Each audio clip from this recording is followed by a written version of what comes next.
Factorisation हमें आज सीखना है। तो आइडेंटिटी क्वेश्चंस में हमें रूट निकालना सीखना है, किस विधि से वो फैक्टराइजेशन मेथड से हमें सीखना है। अब कुछ क्वेश्चंस को सॉल्व करेंगे, बड़ा आसानी से आप सीख जाएंगे कि कैसे किसी भी क्वेश्चन को फैक्टराइजेशन मेथड से हम सॉल्व करते हैं, उसके रूट्स निकालते हैं। तो चूंकि ये कोई आइडेंटिटी क्वेश्चन है, कैसे पहचानते हैं कि इसके रूट्स कितने होंगे? देखिए पावर 2 है ना, इसके रूट्स 2 होंगे।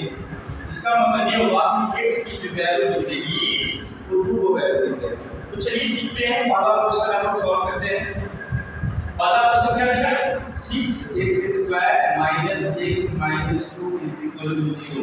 आपको याद होगा कि क्लास 7 में, क्लास 8 में जब आपको फैक्टराइजेशन सिखाया जाता है, वही चीज है, वही जो आपने 7 में सीखा, 8 में सीखा, 9 में सीखा, फैक्टराइजेशन वही फैक्टराइज करना है। क्या करते हैं? फैक्टराइजेशन आपको आता है, फर्स्ट टर्म लास्ट टर्म को मल्टीप्लाई कीजिए। फर्स्ट टर्म और लास्ट टर्म को मल्टीप्लाई करते हैं, कितना है? अलग लिख लीजिए ना, आपको याद रहेगा।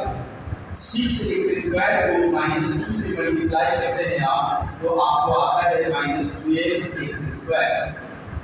अब बीच वाला जो थर्ड है -x, इसको इस तरह से स्प्लिट करना है कि जोड़ के हो या घटा के हो, यानी ऐड करके हो, सब्ट्रैक्ट करके हो, आपको लाना कितना है? -x। और इसको जो पूरा हमने जो स्प्लिट किया दो पार्ट में, उसको जब मल्टीप्लाई करेंगे तो आ जाना चाहिए -12। इसमें टूटेगा, थोड़ा सा दिमाग लगाना है आपको। हम क्या करेंगे?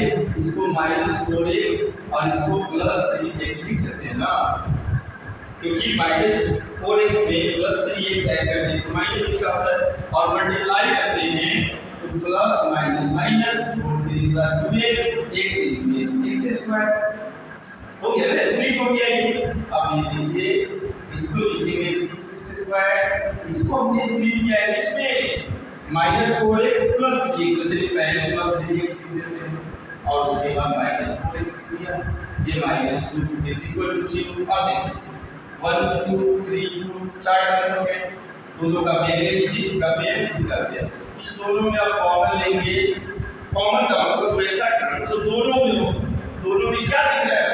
ये 6 है, 6 दिखने में लग रहा है 6, 3 × 6 होता है ना।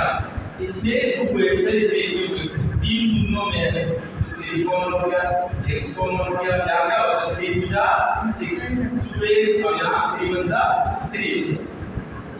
अब इसमें जो लोग लीजिए, क्या कॉमन हो जाएगा? -2 कॉमन हो जाएगा, 2 × 4 यानी 2x, और यहाँ पर -2 यहाँ आ गया, क्या बचा? +1 बचा, बराबर 0 लिखते चलिए। अब जो आपको पता है फैक्टराइजेशन आप सीख चुके हैं, जो दोनों में कॉमन होता है उसको लिख दीजिए। ये दोनों में कॉमन हो गया 2x + 1, और इसको लिखिए 3x - 2 = 0। अब ये टोटल आ गया मल्टीप्लाई के फॉर्म में। अब इसको दोनों को बारी-बारी से 0 से अपडेट कर दीजिए, और 2x - +1 = 0, और 2x = -1, और x = -1/2। एक वैल्यू निकल गई। फिर दूसरे को क्या ले लेते हैं?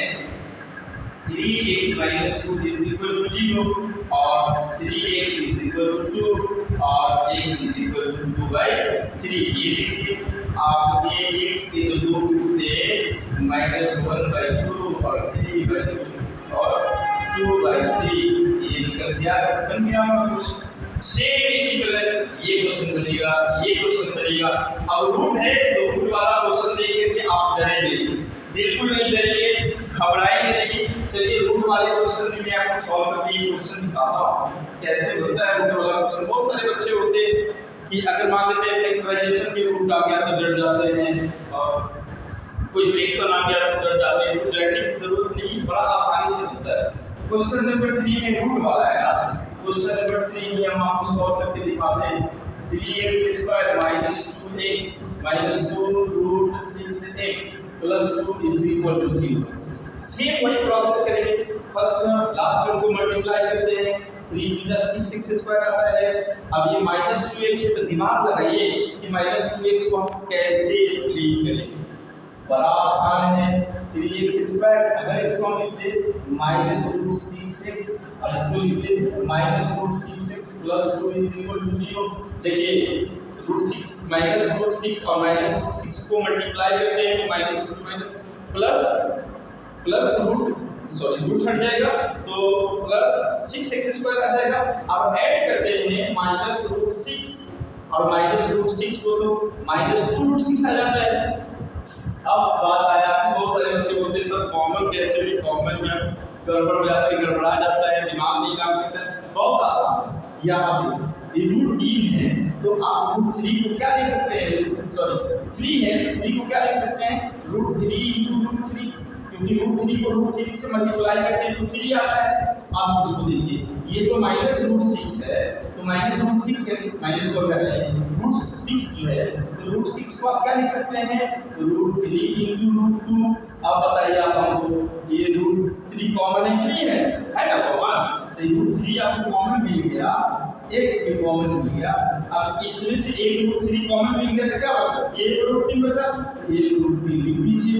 अब इसमें आइए √6 में √3 आपको कॉमन मिल गया तो क्या बचा था √2 या माइनस है तो माइनस √2 लिख दीजिए। सेम वही बात इसमें करेंगे। अब देखिए यहाँ ये √6 है तो √6 को हमने क्या निकाला √3 × √2 और ये 2 है तो 2 को आप क्या लिख सकते हैं √2 × √2 है ना। अब बताइए इसमें क्या कॉमन मिला √2 कॉमन मिला, यहाँ √2 कॉमन ले लीजिए, यहाँ क्या बच गया √3x और यहाँ क्या बच गया, यहाँ माइनस भी कॉमन लिया है, याद रखिएगा ये प्लस है माइनस कॉमन लिया, यहाँ माइनस हो जाएगा √2 = 0 बन गया। अब देखिए जो कॉमन मिला दोनों में इसको पहले लिख लीजिए √3x - 2 √3x - 2 = 0। अब बारी से क्या करेंगे 0 से क्या करेंगे तो √3x - √2 = 0 और √3x = 2 और x = √2/3। अब इसी को आप एक साथ ऐसे लिख सकते हैं 2/√2/3। फिर इसको कैलकुलेट करेंगे √3x - √2 = 0 और √3x = 2 और x √2/3। इसको आप लिख लीजिए √2/3 x की जो वैल्यू आया आपको √2/3 कितना आसान है, बताइए बिल्कुल आसान है। सीधे आपको ये क्वेश्चन बना रहे हैं, अगर फिर भी इसके बावजूद अगर आपको कोई प्रॉब्लम रह गया तो आप कमेंट बॉक्स में जा करके लिख लीजिएगा, मैं फिर से ऐसे क्वेश्चंस का सॉल्यूशन आपके लिए लेकर के आऊंगा।